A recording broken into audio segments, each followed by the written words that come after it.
आप मिलेगा। और अभी आपके सामने आप अपना पहले पूरा परिचय दें प्लीज। पूज्य गुरुदेव भगवान के चरणों में मेरा नमन, कोटि कोटि नमन। मैं अभिषेक पांडे एनटीपीसी से हूँ। गुरुदेव, मैं 24 घंटे में लगभग 6 घंटे तो यूट्यूब पे आपको सुनता ही रहता हूँ। लगभग 6 घंटे ऑफिस में बैठता हूँ, कंप्यूटर पे काम चल रहा है, लेकिन हमारा यूट्यूब कानों में लगा रहता है। और आपके प्रवचनों से बहुत ही प्रभावित हूँ, जीवन को बहुत परिवर्तित करने का प्रयास कर रहा हूँ। मेरी छोटी सी जिज्ञासा गुरुदेव है कि प्रभुता पाए काय मद नाही, ये शब्द कहा गया है, लेकिन वो प्रभुता पा करके अहंकार आ ही जाता है। तो ऐसा क्या यत्न किया जाए कि प्रभुता भी मिल जाए और अहंकार भी ना आए? कृपया गुरुजी मार्गदर्शन करें। मैंने यही कहा कि जीवन में सोने से या धन से अलग नहीं रहना है। वो लक्ष्मी है, हम तो अभी महालक्ष्मी की पूजा कर रहे हैं, तो लक्ष्मी से दूर क्यों रहें? बस इतना ही कहा है कि लक्ष्मी अगर अकेले आई तो अपने वाहन पे आएंगी, और लक्ष्मी है चंचला, फिर वाहन छोड़ जाएंगी और खुद चली जाएंगी। अब वाहन उनका कौन है आप समझ लीजिए, तो आपकी बुद्धि भी वैसे ही हो जाएगी। फिर लक्ष्मी जब आए तो नारायण के साथ आए। नारायण जब साथ में रहेंगे तो लक्ष्मी चंचला नहीं होती, नारायण के चरण को चापन करती रहती हैं, अर्थात भगवतीय गुणों से संपन्न होकर। और मैं आपको क्या ही कहूँ गुरु महिमा के विषय में। न गुरुर्धिकम तत्वम न गुरुर्धिकम तपः तत्व ज्ञानात् परम नास्ति तस्मै श्री गुरुवे नमः।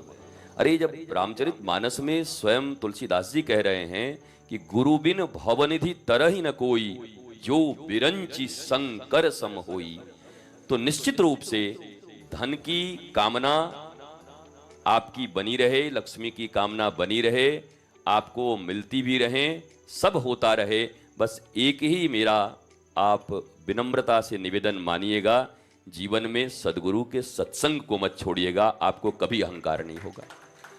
वो सत्संग आपको अहंकार होने नहीं देगा, आपके भीतर में विनम्रता होगी। आप तो श्री कृष्ण की तरह नीचे बैठे होंगे, सुदामा ऊपर बैठा होगा, और पानी परात को हाथ दियो नहीं, नैनन के जल से पग धोए। आपका अहंकार, आपकी अस्मिता, संस्कृति और लोक हित में लगाई जाएगी। और एक बात मैंने और कहा, केंद्र कृष्ण हो, केंद्र राम हो, गुरु हो, तो अहंकार भी होगा तो बड़ी अच्छी बात है, होने दीजिए। क्योंकि रामचरितमानस यही कह रहा है, सुतीक्ष्ण जी कह रहे हैं, अस अभिमान जाए जनि भोरे, मैं सेवक रघुपति पति मोरे। सुतीक्ष्ण जी ऋषि हैं, कह रहे कि मेरा मन है कि मेरे में खूब अहंकार रहे। बोला पागल हो गया क्या? दुनिया अहंकार से मुक्ति चाहती, तुम अहंकार क्यों मांग रहे हो? बोला नहीं, एक अहंकार तो मेरे जीवन में चाहिए। क्या? अस अभिमान जाई जनि भोरे, मैं सेवक रघुपति। मैं किसका दास हूं? रघुपति का दास हूं। जैसे रावण ने पूछा था हनुमान जी से, कहते कपे हे बंदर कौन है तू? तो बड़ा प्यारा उत्तर दिया वाल्मीकि रामायण में हनुमान जी ने कि मैं राम जी का दास हूं। बोला दास है, नौकर है, स्लेव है, सर्वेंट है? मैं तो सोचा कहीं का बड़ा राजा ओजा होगा, अक्षय कुमार को मार दिया, इतने जंगल उजाड़ दिया।